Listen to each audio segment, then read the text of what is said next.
Hey, we're live. Hey! We're assuming that, everything's a little slow on Google today, so we apologize for that. Really, really rainy, yucky day here in the Northeast. Yes. Dreary. Dreary. It is very dreary. Friend of mine. Dreary to the point that they. Sorry, go ahead. Sorry. Friend of mine in Colorado had 12 inches of fresh powder snow, so they're skiing today. So, hey. Wow. That's not bad. But yeah, here, it's horrible. Tornadoes in the southeast. The opening day for the AAA team in Buffalo was canceled for today and tomorrow. And it was moved to Saturday, and now the forecast for Saturday supposedly is some of that 12 inches of powder. There's a snow forecast on Saturday. So, really? Yeah. The joys of Buffalo. Wow. Hope that's wrong, folks. Hope that's wrong. So I do have a quick pre-show thing to talk about. I noticed yesterday that Amazon.com won the rights to the, I want to say, failed Thursday night football format for the NFL. And so while Mike drops his head in disgust, as will a lot of NFL fans, because now if you don't sign up for Amazon Prime, there's 10 games you won't be seeing this year. And 10 crap games. They're 10. No, but there's still 10 games. Like, if your team is on, you're still going to watch it, even if it's not a good game. My problem was I couldn't watch all of them because the games were bad. If my team was on, I would watch. Now, if my team is on, because Amazon's paid $50 million for this, I've got to buy Amazon Prime or I don't get it. The Twitter game at least was free. This is now behind a paywall. So here's the thing. This is what it reminds me of, and it goes back to the hockey days. When I was living in near Richmond, Virginia, in a place called Midlothian, Sports Channel America had the rights to the Stanley Cup. Yeah. I didn't see 1 minute of the Stanley Cup for a couple of years because I wasn't able to get it. It just wasn't possible. And now it's not that Amazon's not possible. Everybody can get it. But I guess the debate is who is going to sign up for Amazon Prime just to watch Thursday Night Football? That's the question. That's why I'll forever be indebted to the CBC for Hockey Night in Canada, because I would have been in the same boat that you were. And I'm pretty sure, Russ, that they went from USA Network to Sports Channel America.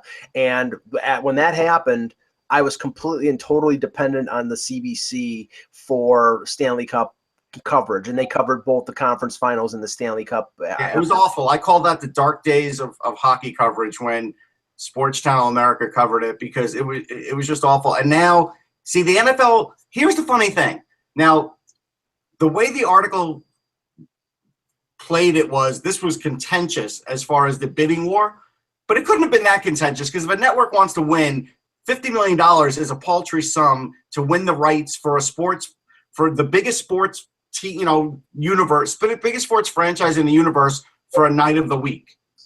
Well, wasn't the But here's a point counterpoint. Ready? Yeah. Amazon Prime is awesome.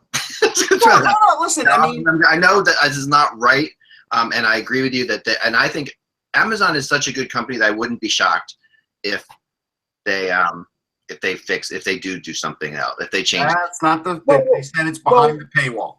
Right, but I think that I'm telling you, this company is phenomenal, and they are a good company. Look, we all order from Amazon. Yeah, but I mean, are you? I am not a Prime member. I haven't found enough use for it, to be honest. Especially the fact that they have the Netflix thing they have alone and the series they have alone are worth it. I mean, it's like getting Netflix for free. So it's there's a really great stuff that they have. So weren't the NFL games on Thursday night also on CBS? Because I remember watching Thursday games. They were on Twitter and CBS. Now what they're going to do is they will have the CBS and NBC feeds going straight to Amazon. Okay. Well, I'll just say this. The Thursday night lineup usually is the worst games. And if there are Buffalo Bills games on Thursday night, that just makes them doubly worse. So there you go. Yeah. Yeah. I just think it's a weird thing. And I am just surprised that if this was, and again, this tells you how dead Thursday Night Football was if they could only sell it for $50 million to an internet company, because if it was that valuable, one of the bigger networks would have bought it. That's how I will definitely. Interesting move by Amazon from like a net. It is. It's a good move for Amazon because that's. I don't know. I mean, I'm not sure it is because, Amazon, for being such a great company, also has been in the news lately for not being great profit wise. Like they've shown a lot of issues. They're under. I mean, they're so into undercutting. There's a huge war going on between. This is a great story if you ever have any time. Look up Walmart versus Amazon. There's an incredible thing going on there between the two companies, and how there's price fixing going on. There's all different. All right, you want to know why Walmart's making more money than Amazon? Because they don't pay their employees any money. Walmart is worst for paying their employees. Amazon is one of the best. That's why. Yeah, they are, but they also have made. I mean, they really don't show profits very well. Amazon's goal is to conquer the world, and then they will show profits. I mean, there's no question about that. They are, and that's that's a tough way that's a tough thing for Walmart to compete against. Here's what I think you're missing on Ek. Now that they have the NFL Thursday night game, they now get advertised on every NFL game as a partner. They'll get shown at the NFL draft. They'll get shown on NFL.com. They'll get everything that's associated will get shown. So I think it's a big marketing. And they'll advertise Amazon Prime as a product, which is a thing for them. And Amazon Prime, like I've said before, is just crazy. I mean, if you do want to save money, Amazon Prime is the way to go. I mean, bottom line is, I mean, we get stuff shipped in 2 days. I just can't believe that the week will arrive free here. Like if I need, we need to go buy 20 rolls of toilet paper. Maybe we had too much, Mexican food or whatever. 20 rolls of toilet paper. So we're out there, and and if I'm going to go to the market and do that, it's going to cost me more than if I just touch my computer and have somebody bring this thing to me in 2 days for free and drop it on my door. Yeah, I still like going shopping for something. Yeah, I mean, this is the thing. It's like, I mean, and this is becoming a thing for me. I'm not a Neanderthal. I will order things online. I don't mind that, but I do hate the fact that bricks and mortar buildings and businesses are disappearing, because, like, if I want to go out to I agree with you. If I want to go out and buy a TV, it's Best Buy or Target, or you're screwed. And then the Borders bookstore, and Borders bookstore was taken down by Amazon as well. So I'm with you. Yeah, and then we have some breaking news here. Actually, breaking news. Let's start the show. No. Hockey World. Don't even worry about that anymore, right? All right. Getting more and more professional all the time. Hello, Hockey World. It is Thursday, April 6th, 2017. I'm Michael Agello. I'm Russ Cohen from Sportsology. And I'm Eklund. You're watching the HockeyBuzzcast on HockeyBuzz.com. This is the podcast that comes to you every Monday through Friday at this time to fill you in on the comings and goings in the hockey world. And we have some breaking news. Mike, take it over, Mike. Wow, that sounded terrible. Oh, that was awful. We got to get that tuned, Mike. The NHL has announced. Okay, wait. Brad Marchand. There, we didn't hear any of that. Continue again. Do again. Do it again. You're breaking up. Take 2. Can you hear me? Yeah, I got you now. Go ahead. The NHL Department of Player Safety has announced that Bruins. This is stop, Mike. Log out, log back in. This is breaking news. All right, I want to say Mike is breaking up. Troy's trying to say breaking news. Russ, why don't you give it a shot? Russ. All right. Well, I got to find how many games. I went up to get a glass of water. Hold on. What we know is this. We know Marchand has been suspended. We do. We're waiting on the suspension. Mike had it. I didn't. I was getting ready for the show. I was all ready to show you guys something else that I thought was pretty. Hold on. I got to find it now. Mike will be back in a second as we patiently wait. Okay, let's Well, you know what? I didn't even get a notice from the NHL app yet, which will probably be tomorrow. Yeah. Suspended 2 games. 2 games. There we go. 2 games, kids. That just gets him out of the last 2 games of the season. But here's the thing. All right. This is, again, the inequity of the NHL Department of Safety, or whatever they call it, Department of Suspension. I don't even know what they call it anymore. But here's the thing. This is his 5th suspension. Right. 2 games. How is it still only 2 games for this guy? It just feels too convenient with the playoffs starting in. Yes. You get that, to me, this should be a 1 game into the playoffs type thing. That would throw you something. I just think that, I don't know. I agree with you completely. This is crazy. I know people are going to go nuts on this. I'm going to put it up on Hockey Buzzer after this, and we'll get 1,000 people talking about it, because it is one of those things. Like, how can this not be at least 1 game into the playoffs? Correct. Because it's his 5th suspension, and what we've been led to believe by the way everything runs is if you have a prior history, then that plays into the suspension. Well, clearly it didn't. No, clearly it didn't. Mike, Marchand was suspended for 2 games. Thanks for letting us know. Yeah, it's no longer breaking news now. We've already decided that. But here's the thing, Mike. This is what I'm suspended for another thing he did between then and now. This is his 5th suspension, Mike. And the Department of Player Safety or player suspension or whatever you want to call it, they're supposed to take into account priors. Now, how could priors be taken into account where this is only a 2-game? It's too convenient. Well, this wasn't that bad of a terrible thing, Bruce. That's the problem. It wasn't that bad of a terrible thing. Like if it was, I'm sorry, I can't even say it with a straight face. Continue. Right. No, I don't know the list of suspensions, but I do believe that his last suspension was more than 18 months ago. And if it is, then everything else is expunged. So if that's the case, then this is a do-over. Yeah, So then this is the league's fault for not picking up on at least the 2 or 3 slew foots he's done this year. Exactly. Yeah, and we're being, more lenient than the friggin' IRS, Like, I mean, what the hell? Like, 18 months. I mean, honestly, 18 months, but if you've had 7 previously to this, 18 months doesn't seem like long enough to not to be away from a suspension, in my opinion. I mean, for every suspension you have, you should have to have another 6 months. You got actually, I just got a text, Matt. If you ever lost, I know someone who lost their driver's license one time, and if you lose your driver's license, you do something wrong. It's not like you get compounded on. Like, even if you, I got a text based on the 18-month rule. Matt Cook wants to play hockey again. Yeah, Matt Cook's welcome back, and he can do whatever he wants to any player he wants to, and get suspended for 2 games when he gets back, because that's just. Rafi Torres is interested as well. He can get that one good shot in, Eck, and he'll only get 2 games. All right, well, those are the rules, I guess. Them's the rules.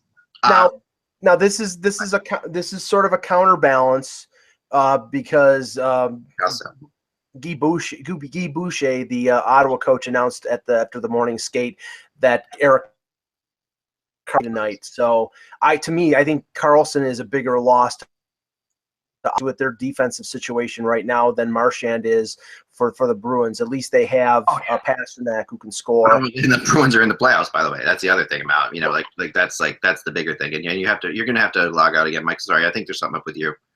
Maybe like restart your modem. Maybe fire your provider or something like that. Just okay. Russ and I will hold down the ship for a second. We will. I'll tell you what we can talk about. You said you had something else to show. Show that first. All right, so this is before we get into the rules, and I want to get into the rules of the Leafs Lightning thing we talked about yesterday. I found out the tiebreaker. I found out what would happen. Okay, so we'll get to that in a second. So that's a little teaser. But in the meantime, and I do want to mention what's going on with Sabres Kyle Okposo. I think that's really important to talk about right now. No one really knows what's going on with it exactly, but he is hospitalized. There have been all kinds of different reports possibly that this could be some sort of meningitis. This could be some kind of stroke or something. I don't want to go to anything like exactly. I'm going to mute you for a second.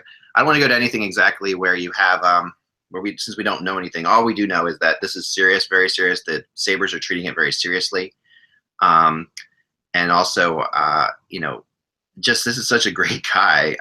One of the nicer people you'll meet in hockey. Great family too, great. I've met his wife and his young kid. It's just really, I'm just hoping that he's okay. Like, hockey just goes way into the background when something like this happens. For whatever it is, this seems incredibly serious. The NHL's really hush-hush about it too. So let's hope it's nothing, at all. But we'll see what happens here. So, look, it can't be nothing. He's in intensive care. He's in intensive care. Let's just hope that. So we just hope that he recovers. There's clearly something. That his life isn't in danger or anything like that. That's what we got to hope for at this point. So that's the and so let's get into a couple little things real quickly, and our thoughts and prayers definitely go out to him for sure. He's a great guy. There's no doubt. Yeah, it's an interesting stat. I'm gonna throw this stat out to try to change the best we can, change the subject. The difference between the Montreal Canadiens, okay, with and without, with Therrien to to the current coach. Sorry, it's still thrown. I'm sorry. From Therrien to Julian. Thank you. Appreciate it. Thank you. I'm not going to call him something else today. So Therrien to Julian is this. And this was a fascinating stat that I found. Under Therrien, they were the second most penalized team in the NHL. Under Julian, since Julian's taken over, they've been the least. Yeah, it's a big deal. I mean, that's that's a lot of penalties you're not killing. That's a lot of penalties you're not killing. The power play is better. I'm pretty sure it's better. Yeah. They have much better possession numbers because Claude Julien's a possession coach. Yeah. Like, this is a big deal. I mean, this is a discipline thing, like it's a discipline thing. It really is a coaching thing. Like that's something, you don't see often. You can often say, well, a new coach comes in, what did he really do? Well, sometimes players just get a new start. This really is a coaching. This is a definite thing that he must have focused on, to get it to go from being the second most penalized team to the least. He must have focused hard on this. People have really taken their eye off the Canadiens, Zach, as far as being a dark horse to come out of the East. They have really, people have ignored the Canadiens. They're talking about Columbus. They're talking about Pittsburgh. Mm-hmm. Everybody's talking about everybody but the Canadiens, and they've really improved. And it wouldn't shock me if I see the Canadiens in the conference finals. Well, okay, first of all, can you hear me? Yes. Now you sound better. Okay, good. The reason that people are overlooking the Canadiens is because the Canadiens did not improve. The Canadiens improved in the sense of we just wait. But talk about one thing that you should know before you come off, because you don't want you to sound ridiculous. Yes. Here's something that I'm just kidding. But no, here's something. There's a stat that I threw out was this. Yeah. Under Michel Therrien, they were the second most penalized team in the NHL. Right. Since Claude Julien has taken over, they have been the least penalized team in the NHL. So we're talking about that's a major uptick, and something that Julien, something you can say a coach really had at say in, because that's obviously a decision made by the coach to say we're not going to take penalties, and we're going to play a different way. And shocking because he's got a bunch of lunatics right. And it's true. They traded for a bunch of really hard-edged players. Right. But the thing is that when it gets to the playoffs, those hard-edged players are, and I know most of them are veterans, guys like Shaw and Ott who have been in playoffs. Shaw's been good in the playoffs. Ott's been good in the playoffs. But my point is that they play on the edge and they will take penalties in the playoffs. It's a question of who they match up against. Now, I think, and I'm sure everybody, including Sean Thornton, shed a tear yesterday when the news came out that Alexei Emelin got hurt in the game. And, their defense right now, Weber may play tonight or may play the next game that they're playing, but Weber is dinged up. Emelin, I don't know how the severity of the injury, but the more injuries that they have, the more the weight that's put on Carey Price. And to Russ, to the point that I was making with Russ, yes, they improved their depth. Yes, they improved. They added Ott. They added Dwight King. They added Jordy Ben. They didn't add any scoring. And then when it gets into the playoffs, I think that's going to be the determining factor. You cannot depend on Paul Byron to carry your offense. He's a good player, but it's going to have to be Galchenyuk, Pacioretty, Plekanec, and a couple other guys. And if they don't score, they're not winning. So that's I have tape. I'm going to play it now from, I think it's 1985, where Mike Augello said you can't count on Butch Goring to carry you in the playoffs. Can we roll that tape, please? Yeah, I know. There you go. Right. Smokes. I know. It's anything's possible. I mean, Paul Byron is just the kind of player that you probably don't expect that will do well in the playoffs. Right. That's the funny thing. And he's been so good and so solid that just for what he's picked up. I mean, granted, is he playing above his head? Yeah, but I don't think that's going to stop. I mean, the Canadiens are also fortunate to be really, with the exception of the first game they have to play against the Rangers, which is going to be very hard, their second round matchup shouldn't be anything to write home about. And, no matter what that, as far as they're concerned, they could look at you're looking at probably Toronto or Boston, and that's how I see it at least coming out. And I think that's going to be, something they'll both be. You can't go wrong if you're a fan. Montreal, Toronto, Montreal, Boston. But at the same time, that could put them into this conference finals very easily. Russ, you're right. It's just like there's no reason that they're not going to make it. Carey Price is still the best goalie in that division by far.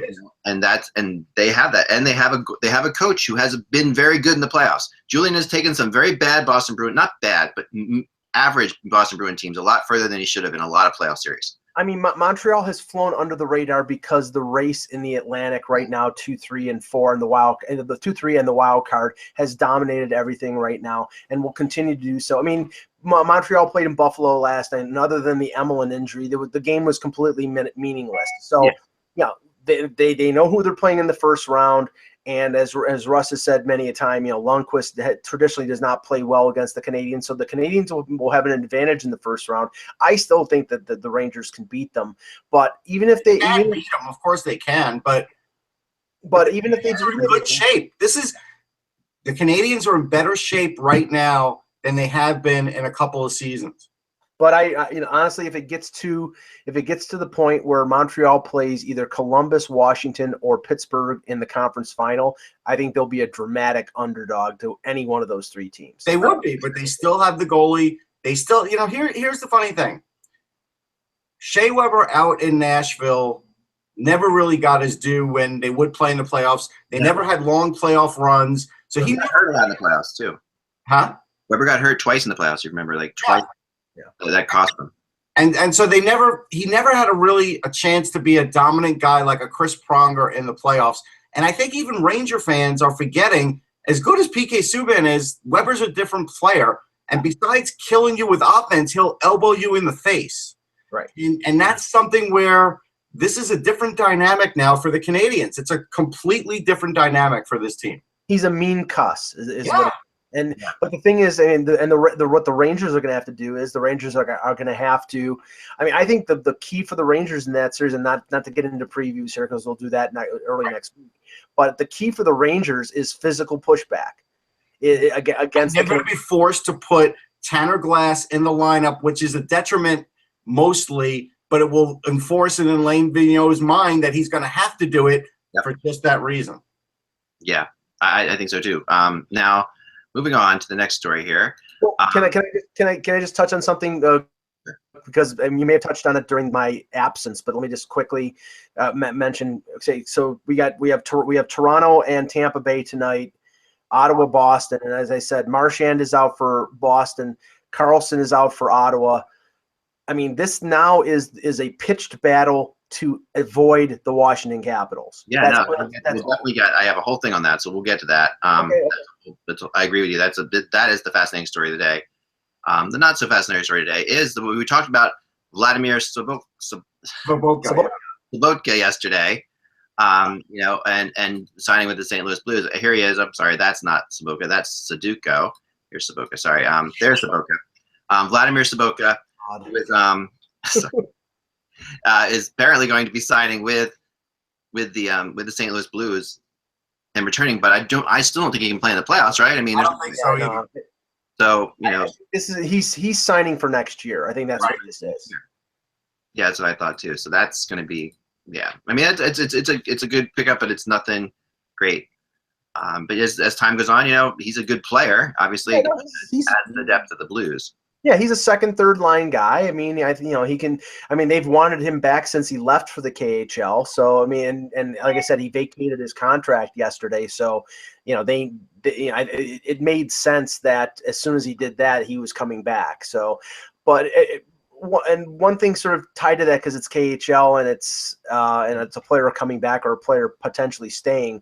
One of the things I mentioned a couple days ago regarding the Olympic situation was the people in the Russian Ice Hockey Federation making overtures that they were going to try to bring Russian players back so they could play in the Olympics. Well, Nikita Zaitsev, who the Leafs are apparently on the verge of signing a long-term extension with, he mentioned to Sportsnet's Chris Johnston this morning that the Olympics will not have an effect on him signing an extension with Toronto, which for a lot of Leaf fans is a sigh of relief. There's a sigh of relief there because their defense is bad enough as it is. Without Zaitsev, it would be pretty bad. Really not. Isn't it funny how 2 days later now the protest isn't that great? I was about to say, Russ, it's really not a story. I mean, it is a story, but I mean, who thought that Zaitsev, who grew up in Russia, right, and is about to sign the biggest contract of his friggin' life, is going to say anything but that, or going to not do anything to piss off the Leafs right now because he's in a golden spot.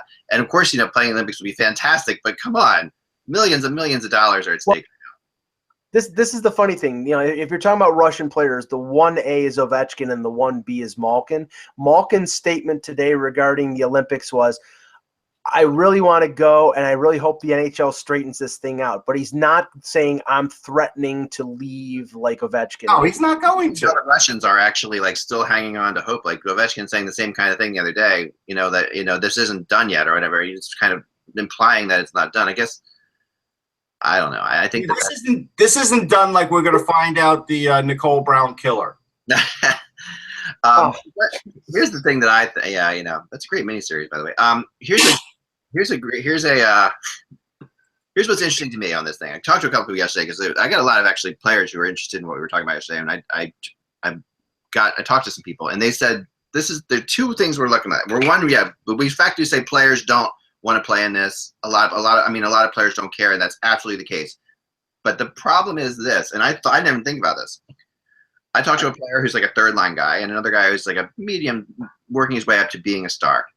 And they both sort of said the same thing. They said, the stars are the ones who care about this. Of course, they want to go. But the problem is the stars are also the ones who have more control during the CBA negotiations. Right. And that's something I didn't really take that into account when I was thinking about it.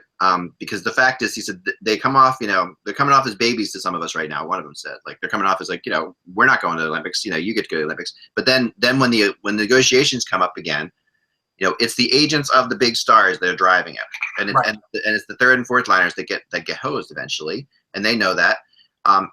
So this is sort of the issue right now is more along the lines of that. When we talk about the vote and all that stuff. And that's why we laughed at the other day, because Pat Brisson was urging all of his members, all of his clients to basically tell everybody how much they want to go. And Jonathan Tape said, "I get it." And that's not what Pat Brisson wanted him to do. Right. And Brisson, who represents some really big superstars, and also his agency represents a lot of non-superstars. I'm sure there's non-superstars like, what the heck? I'm not going to say that. I mean, that's really, you really got to. There really is nobody. I mean, there's only a few people I think that have any power in this. Like as far as NHL players, Crosby, if he said something, that would matter. But Crosby's not going to say anything. McDavid might matter if he said something. Yesterday. Larkin came out and said something, like Dylan Larkin came out and said, "I'm disappointed in my first chance to play it." I mean, McDavid already came out and said something, and it was sort of like, it was mealy mouthed to sort of, it was just not. There was no great resolution or a great revelation. Excuse me, I'm losing my mind because the Google is really driving me crazy right now. Yeah. So I mean, and one of Brisson's clients is Austin Matthews, and Austin Matthews was essentially, I'm concerned about the game versus Washington. I'm not concerned about the Olympics right now. So, I mean, put things in perspective. And I think as we get further away, and this was the tactic of the NHL. The NHL was, let's get this announcement out now, because the focus of everybody next Wednesday is going to be the playoffs, and nobody's going to be talking about the Olympics. And that's the truth. No, that's the truth. That is the truth. I don't know. Our friends at Cap Friendly said something really interesting, Mike. I thought you'd find this interesting. Then we're going to get on to the playoff matchups. Paul Carey of the Washington Capitals.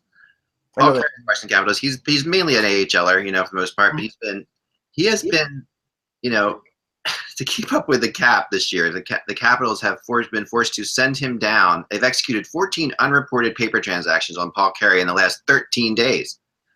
That's like literally something. Now, the thing that's interesting about this, the Flyers used to do this too, and I mean, every team does this. Put it that way.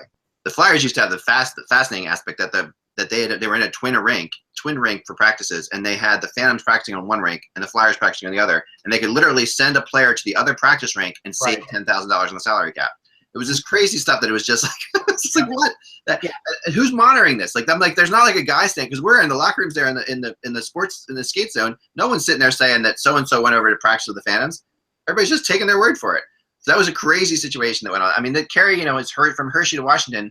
Not a long trip. It's not that bad, but it's about 2 hours, I think. And that still, it's kind of this is kind of nuts. I this kind of stuff makes me crazy, and it makes these players a little crazy too, I have to admit, because the Paul Carey's the one who's really getting screwed here, and people don't even think about that. But the money that you make when you're playing with that salary cap is obviously the salary cap for a reason. He's losing thousands of dollars every time they send him down, and every time they bring him back up, he's going to be gaining a little bit. Then they send him back down, he loses that again. You can look at it this way. Paul Carey is a borderline NHLer who's played most of his career in the AHL. Right. Any money he's getting on the top end of the two-way deal is gravy for him. So really, the only thing is that's a bother for him probably is the going back and forth between her. Most of the time they're the same day. So I bet most of the time he hasn't even gone back and forth. Like he hasn't even traveled anywhere. And chances are, since he has been around for such a long time, I bet the Capitals have said to him, "Do you mind being the guy that we do this with?" Like this is something that they're like, "Okay, we need to make these transactions." I don't know. It's But the thing is that because we're after the deadline, these are all emergency recalls. They have to be because they only have 4 transactions. So it's back, forth, back, forth, back, forth. Right. On emergency recall, and they have to justify why they're emergency recalling. So they're saying somebody is hurt, so he has to be called up, and then okay, he's okay. So that's weird. I mean, look, here's the reality. In all leagues, it's funny how there will always be an injury that helps a club. Oh, yeah. All of a sudden, oh, look, they didn't have a roster spot. Wait, that guy's hurt. Like, look, leagues don't look at this as closely as you think they do. That's just the reality. No, they don't. There's a lot of trust that goes on. There is a lot of trust. And it has to be that way. Okay, now, last but not least, we talked yesterday about I wanted to show you something else, but I'm not going to show it to you. It's ridiculous. But there's a funny article on thekicker.com that's Why would you tell us about it if you're not going to show really us? quick. I'm going to show you this, and then we're going to get on with this. But thekicker.com is a funny website, and they do a good job at parody. And this is the article today that Alexander Ovechkin is being investigated by the NHL for alleged ties to Russia. I thought this was outstanding. It's a great article to read. I like it. Awesome. Definitely check that out. Okay, now the tie we talked about yesterday. We talked about the whole possibility of an absolute tie and what would happen if Toronto and Tampa, were to come into this tie. And I went to the NHL and I went back and forth, and I found out that the the tie-breaking rules that we were going off of, okay, were, they were posted by somebody, and they were posted on ESPN.com. But actually trying to find the tiebreaker rules, I challenge you, Russ, to try to find them on the media site. Listen, I'm not even going there. I know they're not in the NHL rulebook. They're not in the NHL yearbook. So they're in the bylaws. Okay, the bylaws aren't posted anywhere that I could find. So whatever the bylaws. Anyway, I was told that there's another tie-breaking factor that no one was considering that actually makes it so the Leafs would win this if it came down to that. Goals for? That is goals for and against each other. Okay, which the Maple Leafs would hold the edge on. That's not listed anywhere that I could find but this is somebody very high up at the NHL who told me that would be the case. But because I said, are you guys gonna flip a coin or have a game, or should I be, what should I be writing about? And he said, no, that it's not possible from the tie. And I'm like, well, it really is. And we went back and forth and back and forth. And he said those rules are abridged rules of the actual rules in the bylaws. The actual rules would say that the Leafs would get it. So in order for Tampa to make the playoffs, they absolutely have to beat Toronto tonight in regulation to still have a chance. Okay. I believe that's the only way they can do it, and then hope for a lot of help after that. But that's still for them to even have a shot. So that brings us to the. Heck, you're not going to show my picture. I was recently in Russia. You're not going to show it off. I heard of this. You? All right. Let me. It's not working. It's not working. Oh. Nothing's working today. It's Google's problem. I need permission. I gotta anyway. Oh, forget it. That's fine. So, all right, let's get into this other thing, because really, what's going on right now is the races and what happens tonight, and how do the Ottawa Senators and Maple Leafs get in the playoffs tonight? How do the Islanders get eliminated tonight? This is all going to be fun. You're going to be quizzed on it later. Pay attention. Okay. It's really convoluted. It's really convoluted. All right, here's the clinching elimination scenarios for tonight. Now for the Maple Leafs, let's start there. If Maple Leafs win tonight, they're in. Boom. Doesn't matter if they win in regulation, by a shootout, if they win on a forfeit, whatever, they're going to win. If they win tonight, I say they're in. All the Maple Leafs have to do is win tonight, and they are in. Russ, you missed it. X says that the Lightning are going to forfeit to the Leafs. The Maple Leafs are in. All right. Any fashion, not a shootout, it doesn't matter. Now, if Toronto loses in a shootout only, okay, if they lose in a shootout, and the New York Islanders win in a shootout, or they lose in a shootout and the New York Islanders lose in any fashion, the Leafs are in. So the Leafs can lose in a shootout tonight, as long as the Islanders win in a shootout or lose the game. But again, it's crazy. It's like no fan follows this. Nobody. Right. It's just like ridiculous. This is the thing. They're in. Unless there's a collapse of biblical proportions, they're in. Mike, you better throw all the salt you have over your shoulder right now, young man. Mike, I'm going to ask you something hypothetical. I'm the guy who said the Boston Bruins it must be nice to beat the Boston Bruins in Game 7. Do you forget? Yeah, I know. You did that on purpose. No, I didn't. I was psyched to see the Mike, going on. Wait, this is going to be like, let's make a deal. We still have this chance, Mike, do you want to make the playoffs for the Leafs, or do you want the 10th overall pick in the draft? Which do you want? It won't be the they're not going to get, even if they won the lottery, they wouldn't get the no. All right, 15th overall. I mean, they have a good chance of playing Boston or Ottawa. So I mean, actually, Which the majority which do you take? No, I'm good. No, let's say they're not going to play out. They're going to play Washington. That's your choice. Okay, you got the worst case scenario. We need to know. Then I still take the lottery. You're insane. Okay, so anyway, yeah. Because they're going to lose to Washington. They're going to lose to Washington. We so much experience out of that. We've been down this road. Proof of the insanity that goes on this show. Yes, that's insane, Mike. But if they play Boston or they play Ottawa, there is redeeming value in making the playoffs and possibly winning a round. If they play Washington, they will get schooled. This is the problem with Leaf fans. I'm going to throw it on the table right now. No, it's reality. The problem is with Leaf fans, it's not okay to just make the playoffs because you don't want to be disappointed by losing in the playoffs. Like, it's okay to lose in the playoffs. You're okay with making the playoffs as long as you have a chance to win. That's not really how this goes. I mean, it really is. It's a learning experience. And all they're doing if they make the playoffs and lose to Washington and get schooled is, okay, we got schooled by Washington. Now, they won't look at it that way, but the fan point of view is looking at it that way. They want a chance. Looking at it that way. The fans should look at it like they get a chance to see what it's like to play in the playoffs, which is usually important because next year they go to the playoffs and they lose in the first round when they don't, and everybody's going to say, well, this is their first time they've been to the playoffs, and they, their first time being in the playoffs is right now. Anyway, that's my opinion on it. We agree to disagree on that one. We will agree to disagree. I will tell you this too: the entire rest of the world wants to see the Capitals play the Leafs in the first round of the playoffs. They don't. The rest of the world, besides Leaf fans, think it would be fun because it'd be a great series. Don't you think? I mean, that would. If I'm just as a hockey fan, I want to see that series. I want to see the Capitals have to deal with. It's very much like when years ago when the Oilers made the playoffs the first time. When they first came in, they played the Flyers in that best of. It was first place 16, and it was the craziness. The Flyers came in first. The Oilers came in 16th, and they got beaten. But that was the Gretzky. I mean, that team was eventually going to go on. But you could see that it was that they grew out of that series. They were the 16th team playing the first team. I mean, I get it, but I'm saying from the Toronto perspective, they they want to play the opponent that they can beat. I think they can beat. Boston. I think they can beat Ottawa. I don't think they can. But here's Boston. the thing. I guess not good at the dance. We're all going to be watching because we want to see if the Capitals can really do it, and that. Yeah, and that would be against anybody. I'm sure the Capitals would rather play They don't want to play Toronto. Yeah, I'm sure the Capitals would rather play a very injured Ottawa team. I would venture that they might even rather play Boston. I'm telling you, they don't. No one wants to play Toronto. Toronto is playing very, very well right now, and they are such an unknown that when you have a group of players that have never been in the playoffs before, you don't know what you're getting. They're a really dangerous team in the playoffs. They are a really scary team, and I know no team wants to play Toronto. Now I'm not saying they're going to win the Stanley Cup, but no team wants to play them because they're so unknown. And they're so. It's just ridiculous. All right, let's move on to the Ottawa Senators. How will they get in the playoffs? The Ottawa Senators will clinch a playoff spot tonight if the Tampa Bay Lightning lose in any fashion, via overtime, shootout, or forfeit, and the Islanders lose in any fashion.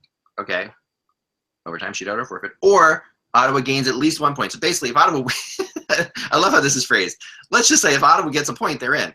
The worst case scenario for the Maple Leafs tonight is a 3-point game between the Senators and the Bruins. If that happens, then the chances of Toronto finishing in the wild card spot go up exponentially, and they both move ahead. No, I agree. So, but Ottawa. No, that's true, and that is the worst case scenario. Now, the Islanders, a lot of Islanders fans out there, so we want to see what happens here with the Islanders. They'll be eliminated tonight in the following ways. If they lose in any fashion, so the Islanders just have to win. Or if they win in a shootout and Toronto gets at least 1 point. Or if the Islanders win in regulation or overtime and Toronto wins in any fashion and the Ottawa-Boston game goes to overtime. There you have it. So now, is Halak in that? All the scenarios today, by the way. If the Islanders win in regulation or overtime, but not shootout, and Toronto wins in any fashion, and the Ottawa-Boston game goes to overtime. That's clear. Now, is Halak in tonight? I have not heard. Here's the interesting thing. They're 4-0-1 with Halak in there. It took forever for them to call him up, and now he's 4-0-1. Like, I thought they were using Grice. Like, this is the craziness of this organization. They bury Halak. They don't bring him up. They don't bring him up. They don't bring him up. They don't. Then they're in trouble because their backup can't play. Because they're just not getting any wins. They bring him up. He starts winning. What are they going to do? Yeah. Do we even know what the Islanders are going to do? Do they even know? They're going to go with Grice. No one knows. Yeah. No, I don't. They got to go with Grice in this situation. I mean, this is I mean, a hugely important game. If they don't go with Grice, you have to question everything. It's like really, it really is. I'm still questioning everything now. Someone told me that they saw on Reddit that they that a Leafs fan, like, this is just in honor of the Leafs fan thing we were just talking about. A Leafs fan thinks the actual way the Leafs will get in the playoffs has to be where they lose in a shootout and the Islanders lose in any fashion. That's how the Leafs sneak into the playoffs. They'd say that they're not. That's the way the Leafs would historically make the playoffs, by losing in the shootout and the Islanders lose. And Wade Dublovitz will somehow. Dublovitz, oh man, do right? Forgot about him. Yeah. That's good stuff. All right, so we talked about the Predators, St. Louis, Chicago, Calgary thing.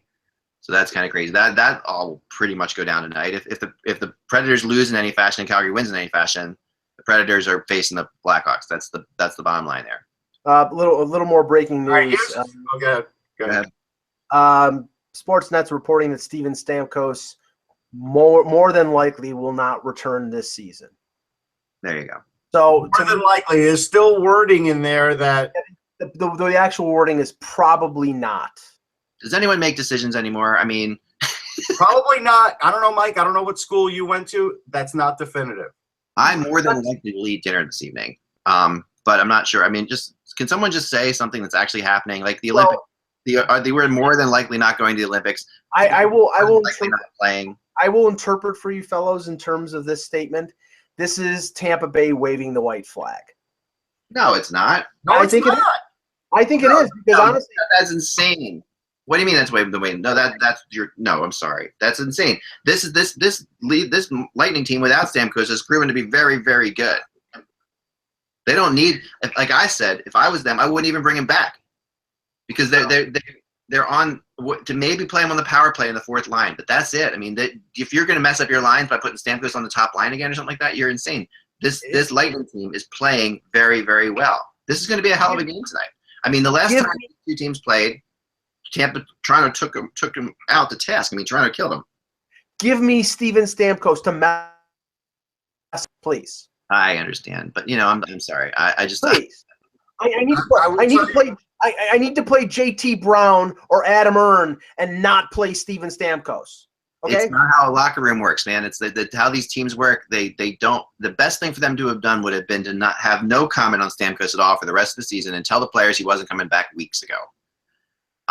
That would have been fine. But this not playing the rest of the season, of course, more than likely not playing the rest of the season. Does that mean playoffs? The words are probably not. Probably those not. aren't definitive words.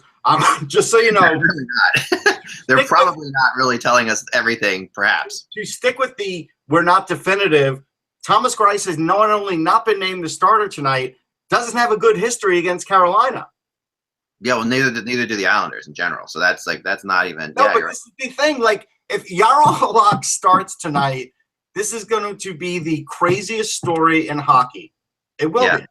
Yeah. The Islanders, if I'm the Islanders, I'm saying this does not matter who's in our goal tonight. Like, if I'm the Islanders coach, I'm like, we're going with Greiss because he's the guy who's played, we've decided was our goalie all year long. And we sent Halak to the minors to ride the buses for a while. And now we're depending on him to, like, this is kind of the equivalent to your man from Finland taking that shot in the shootout, Mike. Jokinen taking that shot for the Rangers. Yeah. It's like, you don't have a happy camper there already. Now But Halak, there is a difference. Halak has led them in the past, and he has been a member of the team for a long time. Jokinen was never a member of the team. That's true. But Halak's also been screwed over by this team quite a bit. I mean, but it doesn't mean he's not liked in the locker room. Like, his teammates like him. Oh no, they still like him, and I just think that, I don't know. I thought he should have given more of a chance this year in general. So I think if they go to him, I will be stunned if they go to him. They've got to go to him. He has 4 straight wins. Like, this is the ultimate question of a coach. You got a guy, the hot hand has 4 straight wins. Well, if he's got 4 straight wins, then maybe I'm wrong. Maybe go with it. You know, what are you going to do? Maybe go with them. Maybe go with them. I mean, really, the bottom line is, if you're Doug Waite, you're saying, if we can't beat the Carolina Hurricanes with either goalie, we don't deserve to be in the playoffs. I mean, that's the bottom line. You know. All right. Now, I will tell you, this is Roto World, so it's not 100%, but Roto World, and they're using Twitter as a source. They say Jaro Halak. They're saying Jaro Halak is between the pipes tonight. Well, that might happen. That's all I can say. That's definitive, Act. And if that happens, we'll credit RotoWorld for guessing correctly. Yep. If it doesn't happen, we'll rip them apart for anyway. Welcome to my world. But it's crazy. Like, this is really the craziest story of the year. And I can't stress it enough, because a team's whole season is now riding on a guy that was in the minors most of the year. Yeah, I can provide double confirmation here, Russ, because Hydro Sports is reporting that Yaroslav Halak. No, all right, CBS is now reporting it. It's a little better. No, but this you've seen this before too. This could be everybody jumping on that one. Could be subterfuge by Doug Waite, but or it could just be everybody jumping on the RotoWorld thing. That happens too. Well, if Halak's the goalie tonight, then that's fine. I mean, he has won 4 in a row. You really can't blame him on that. I don't think it's terrible. It's just, I really don't think it's, you know. But I think the better news, more interesting is this true that Eddie Lack's back in net tonight? Wow, that would be, yeah, that's interesting if that's the case. That's what I heard. Yeah, that's from Chip Alexander, a former Hockey Buzz writer, actually. And all right, I'm going to search this. Hold on. Yeah, this is Chip tweeting this, and Chip really knows what's going on down there. I would guarantee this is true. I'm going to get a definite maybe. No, another Michael Smith, who covers the Hurricanes, says Eddie Lack gets the nod in net. Yep. All right, so this is an Eddie Lack game. So Eddie Lack versus Halak. I mean, that's great news, obviously. Now here's the thing. Okay, all right, let's just go back in the Wayback Machine. If we're talking about the playoffs this whole time, a month ago, would we be talking about this A, as a really big game, right. B, Eddie Lack against Jaro Halak? Right, when Cam Ward and Grice are sitting there, yeah, you're right. I mean, that's completely absurd. This is I have to watch this game now, because this is the craziest of all possible outcomes. If you're the Hurricanes, though, what you're doing here is you're getting Eddie Lack back on the horse, which is a good thing to do. Yeah.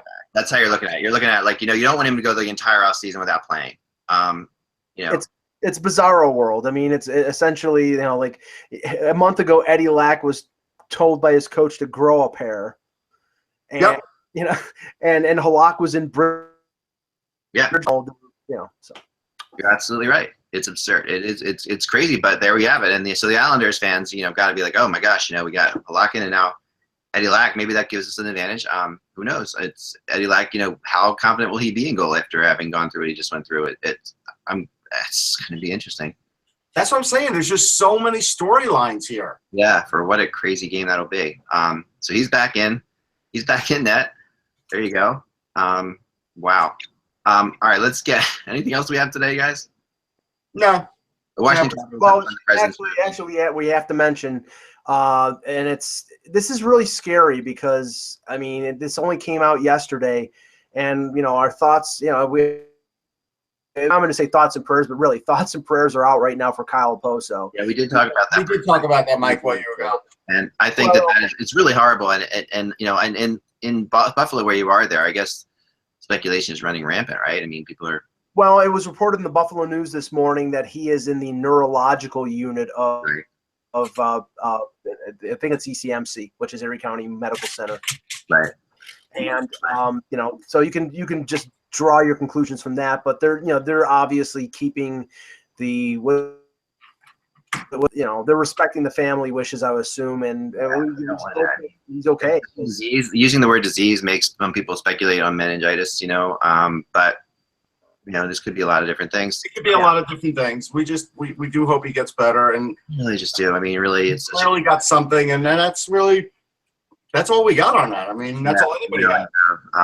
Elkas Gonzalo passed away yesterday too. Yes, Elkas Gonzalo passed away. I will say this in the best possible terms.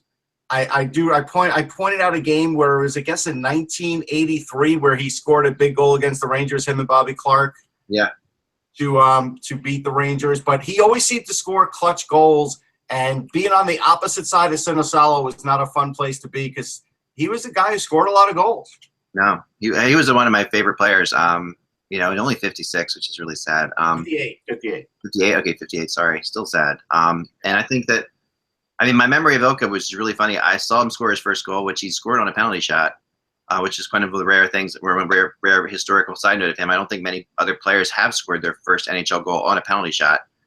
The weird thing about that was not only did he score that goal, not only did I see that goal, but that goal. Do you remember the year the NHL? Major League Baseball had a strike and they split it into 2 seasons, and then you had a playoff. Yeah, of course. Yeah. In the second half, all right. The Phillies, I think, play the Expos or something like that. It was a first half winner against the second half winner. Right. So the Phillies play the Expos in an afternoon game, in Game 5 of that series, but they lost the Expos, I think it was, which was, I think, move the Expos on to the next round. That happened in the afternoon. I walked across the street to the Spectrum and saw Lucas Sinosalo score on a penalty shot. I think the bigger story is you saw a baseball game. I know, but I was a baseball fan. So those things happened like right across the street from each other, kind of historical, really weird reference point for me. I think you could show my photo now before you do the draft lottery. All right, let's see what's going on here. All right, I'm gonna do a shot. I've been given. This is a paparazzi. This is historically inaccurate because there's no way that you're taller than this guy. This is what you're saying right here, huh? Yep. There you have it. Brian Metzer sent that in. It's awesome. Good job, Brian. Thank you. People pointed out the historical inaccuracy because A, I'm taller, and B, I generally don't wear suits, and that's true. That's true too. Yeah, that's a good point. All right, NHL draft lottery time. Get more exciting. I don't know where to go after that. Here we go. I know. Seriously. Here we go. Here comes the board. Here it comes. Here we go. We think. Here we go. The draft lottery simulator. Maybe. And the winner is the Florida Panthers. Not coached by Tom Rowe. Now have the first pick in the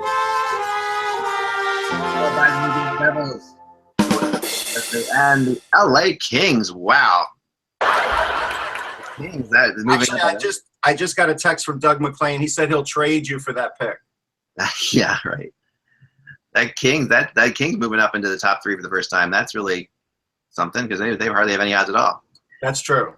Anyway, all right, guys. So tonight is arguably the most interesting night of the NHL season tonight because we have so much going on and going down. We'll see how this plays out. Whether or not the weekend will have anything to watch or not. I'm going to have Carolina on my mind.